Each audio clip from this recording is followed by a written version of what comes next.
నేను మోహన్ సికింద్రాబాద్కి వెళ్ళి వచ్చిన బ్రదర్. నేను ఓబీసీ ప్రధాన కార్యదర్శి కాంగ్రెస్ పార్టీ. నేను 38 ఏళ్ళ నుంచి కాంగ్రెస్లో ఉన్నా. రాజశేఖర్ రెడ్డి శిష్యుని నేను. ఎవరు శిష్యుని? రాజశేఖర్ రెడ్డి శిష్యుని.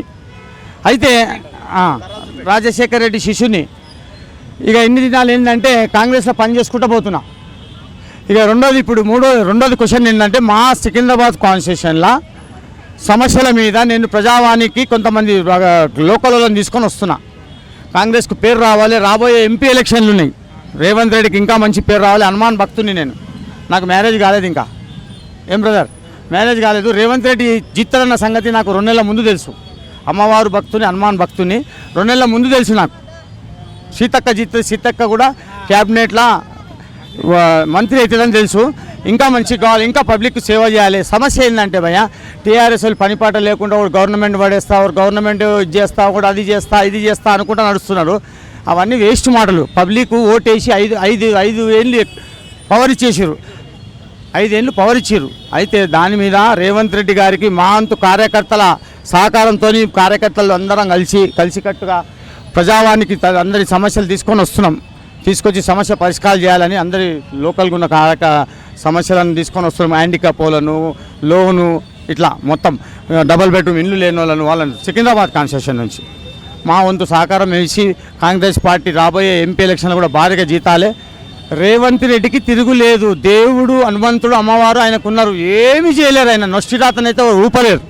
డబ్బులతోటి బెదిరించి నేను పాత సీఎం కేసీఆర్ గారు 2 సార్లు అధికారంలో ఉండి ఏమి ఇలాంటి అంటే సమస్యలు ఉండాలి పరిష్కరించలేదు. అప్పుడు ప్రజాదరణ ఏడున్నది? రాజశేఖర్ రెడ్డి ఉన్నప్పుడు ఉన్నది. ఇప్పుడు ఉండే నా ప్రజాదరణ ఇచ్చిపెట్టండి. ఎక్కడన్నా కలవాలంటే ఎలగొట్టేస్తున్నాయి. కేటీఆర్ను కలవాలంటే, హరీష్ రావును కలవాలంటే వాళ్ళు ఏంది కార్లలో వచ్చి రపక్కన పోవాలి. వాళ్ళు ఏముందో చూసుకోవాలి, కార్యకర్తలు చూసుకోవాలి, వెళ్ళిపోవాలి. ఇప్పుడు లేదు. ఇప్పుడు కాంగ్రెస్ రాగానే రేవంత్ రెడ్డి ఏమన్నా ప్రజావాణి అందరు రండి, ఏం సమస్యలున్నా పరిష్కారం చేస్తాయి. ప్రభుత్వం కొత్తగా ఏర్పడ్డదని చెప్పి 4 రోజుల వ్యవహారమైన అని మీరు ఎట్లా చెప్పగలుగుతారు? పబ్లిక్ చూస్తున్నారు కదా రోజు, ఫస్ట్ నుంచి ఇప్పటి వరకు ఎట్లున్నది. అయితే సమస్యల మీద ఆయన చెప్పిండు, చేస్తాడు. ఏదైనా అవుతుందా సార్? అనుకోగానే అయిపోతుందా? ఇంత పెద్ద కుప్ప పెట్టిపోయారు. పైసలు ఇస్తలేదు అంటారు హరీష్ రావు పెద్దలు, ఎక్స్ మినిస్టర్ గారు పైసలు ఇస్తలేదు అంటారు. పైసలు కాదు నాయన, సెట్ కావద్దా? సెట్ కావాలి, అన్నీ కావాలి. కొంతమందికి ధరణి వేసింది కదా నిన్న దేవి, రైతు బంధు వేసింది కదా. ఇంకా రాంగా ఇంకా చేస్తాడు ఆయన. ఏది ఒకసారి కాదు కదా, ఆయన టీం అంతా సెట్ అయితే. రేవంత్ రెడ్డి గారిని నేను లాలాగూడలో ఉంటా, మోహన్ నా పేరు, ఏమీ చేయలేరు. ఆయన మహాభక్తుడు, మహా తెలివి వెళ్ళి ఆయన ఆలోచన ఇచ్చిండు. ఆయన అదృష్టంలో సీఎం 5 ఏళ్ళు చేయమని రాసి దేవుడు పంపించిండు. వీళ్ళంతా ఏం చేస్తారండి? ముక్కు సూటిగా ఉంటాడు. నేను ఆయన శిష్యుని, ఫస్ట్ రాజశేఖర రెడ్డికి శిష్యుని, ఇప్పుడు ఆయన శిష్యుని.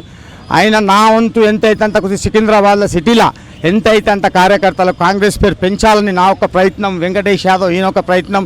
మేము వాళ్ళందరినీ తీసుకొచ్చి సమస్య పరిష్కారం చేయాలని అధికారులను కలిసి వినపత్రం ఇచ్చేసి వెళ్తున్నాం. ఇది ఓకే రైట్.